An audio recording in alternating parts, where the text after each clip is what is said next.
Bonjour. Alors aujourd'hui, présentation d'un kit que je pensais pas pouvoir vous présenter un jour, parce que je pensais pas l'avoir un jour. Il s'agit ni plus ni moins que l'arme et du communicateur que l'on voit dans un super film que j'adore, qui s'appelle Galaxy Quest. Alors, si vous faites partie des personnes qui n'ont pas eu la joie, le bonheur immense de voir Galaxy Quest, sachez que c'est un film qui, cette année, fête quand même ses 25 ans, puisqu'il date de 1999. C'est un super film qui est une sorte de parodie de Star Trek, ou plus exactement de la Fame de Star Trek, et qui mélange de manière extrêmement aventureuse la fiction et la réalité.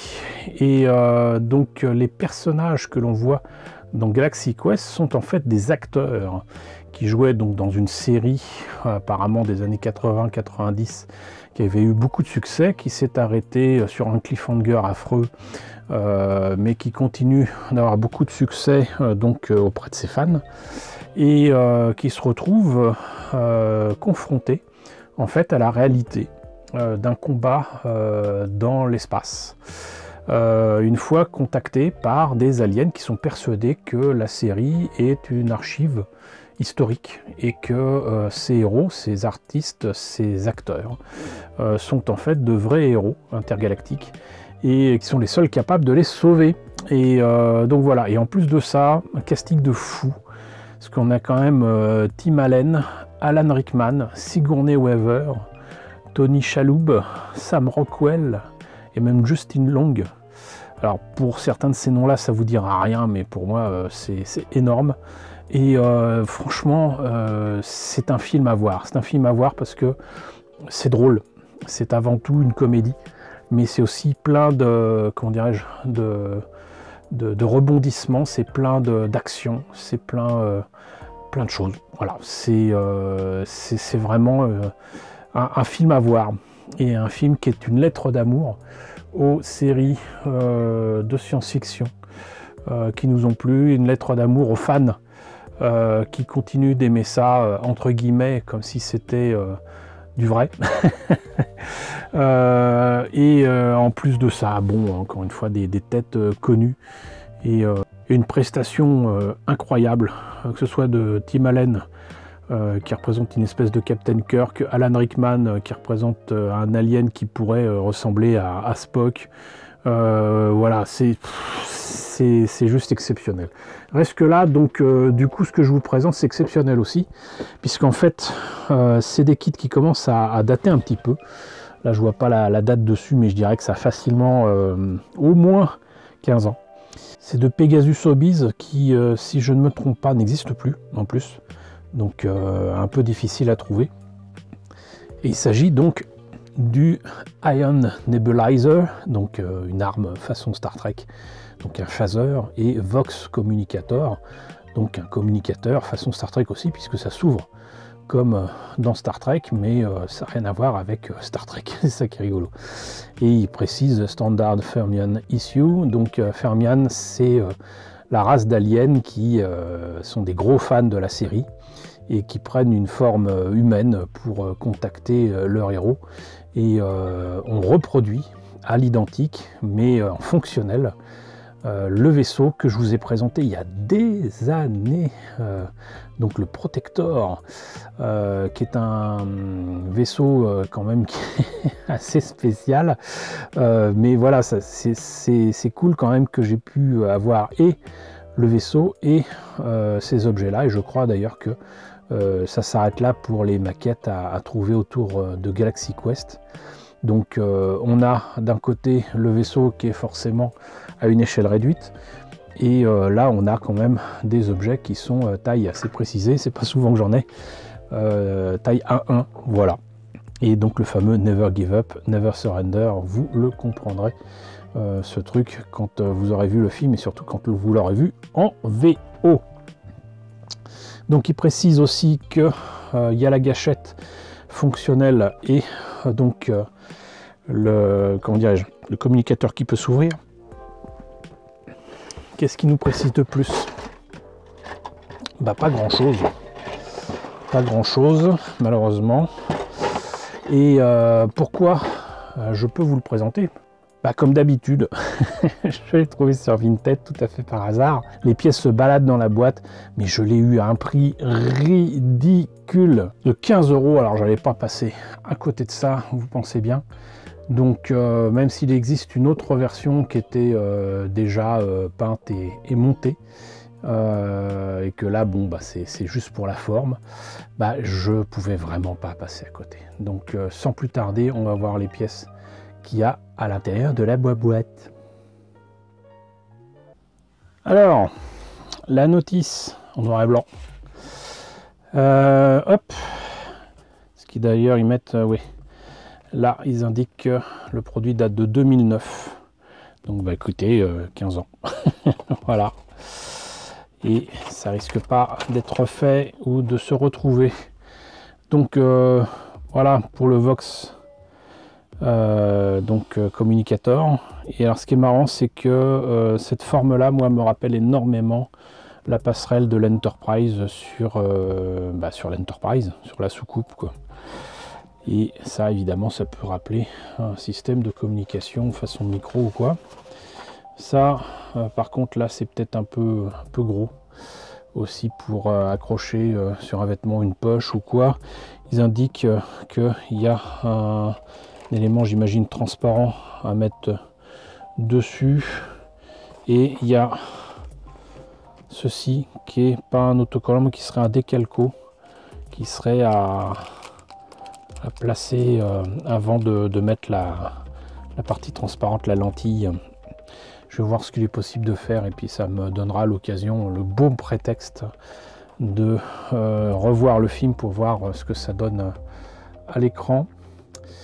Donc ça c'était pour le communicateur, et là pour l'arme, donc on a la crosse, j'imagine. Alors ce qui est rigolo, c'est que il y a ce qu'il faut pour que ça accroche bien dans la main, mais il y a aussi apparemment précision, nécessité de mettre des vis. C'est peut-être aussi parce que c'est un élément et surtout une maquette qui est supposée recevoir de quoi le faire fonctionner en vrai. En tout cas certainement faire de la lumière et du bruit. On a des pièces, je vais vous présenter maintenant comme ça c'est fait, des pièces transparentes à placer, et les voilà. Et ça c'est pareil, ça me fait penser à un élément de l'Excelsior dans Star Trek. Je suis désolé, hein, mais on se raccroche aux éléments qu'on connaît. Et ça effectivement ça pourrait même rappeler aussi le secondary hull d'un Enterprise un peu allongé. Et c'est peut-être que moi. Donc là on réunit le tout. Le tout c'est de savoir s'il faut coller et s'il faut poncer tout ça. Là aussi ça sera un bon prétexte pour voir ce que ça donne à l'écran. Et donc après donc les indications pour les couleurs à mettre qui sont essentiellement métalliques. Donc un gris métallique, couleur argent, du noir satiné et du noir mat. Et sinon ils indiquent bien que la seule autre maquette qui est disponible chez eux c'est le NSEA Protector ou 1400, là aussi une échelle, je ne vais pas dire commune, mais qui correspond notamment à celle de l'Enterprise D entre autres pour les maquettes de Star Trek.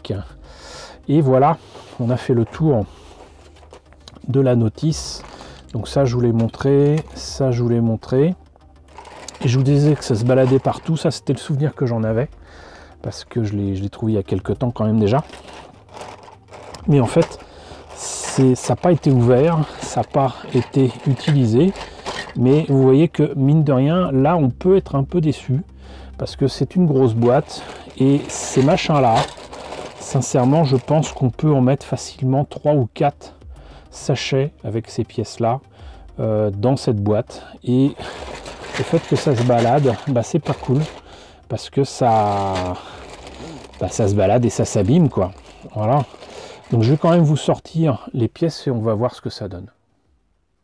Alors, voilà les pièces en présence. Vous voyez qu'il n'y en a pas tant que ça. Là, on a effectivement non seulement des vis, mais aussi des petits ressorts certainement pour la fonction gâchette du flingue. Là, on a les éléments les plus reconnaissables donc de ce flingue justement. Alors que je ne l'ai pas ouvert, vous voyez qu'il y a quand même des trucs un peu étranges par rapport au plastique, là, comme une espèce de tache jaune. Je le trouve un peu huileux aussi, donc je le fais pas d'habitude avec les maquettes plastiques comme ça, mais très clairement je lui donnerai un petit bain à ce kit, à ces pièces. Je ferai un petit bain avec de l'eau savonneuse, parce que voilà. Mais donc il y a peut-être aussi des trous à faire ici, là, plutôt que de peindre. La gâchette, là, voilà. Ça doit être le bout du flingue, là, au moins, il n'y a pas collé deux pièces et puis à poncer comme un malade. Ce qui permet d'agripper donc la crosse. Voilà aussi, on reconnaît bien que ça se met là-dessus. C'est-à-dire que vous mettez, bien évidemment, les vis pour que tout cela tienne. Vous mettez ça ensuite, j'imagine que c'est là que ça doit être peint en noir. Ça aurait été bien que ce soit carrément des pièces en noir, d'ailleurs, dès le départ, ça aurait pu être cool. Je note qu'on a ici, apparemment, donc un texte sur la pièce plastique. Je ne sais pas si vous verrez si je zoome. Mais donc, on y voit très clairement donc Galaxy Quest 2009 Paramount Pictures. Et voilà, ça faudra que je l'enlève, mine de rien. Voilà, ça aussi c'est bon à savoir. Et là donc pour le communicateur, pareil, là il y a des choses à enlever. Ici, donc toujours Galaxy Quest Paramount 2009. Mais ça c'est bien que ce soit sur un jouet, sur une maquette. Ils auraient pu mettre ça à l'intérieur de la pièce. Voilà. Mettre les copyrights, il n'y a pas de problème, c'est normal. C'est un produit sous licence, mais vous voyez là par exemple, ça j'imagine que c'est certainement pour ce qu'il faut pour mettre les piles, j'en sais rien. Mais ils mettent le copyright à l'intérieur, là où il y a l'espèce de petite flèche.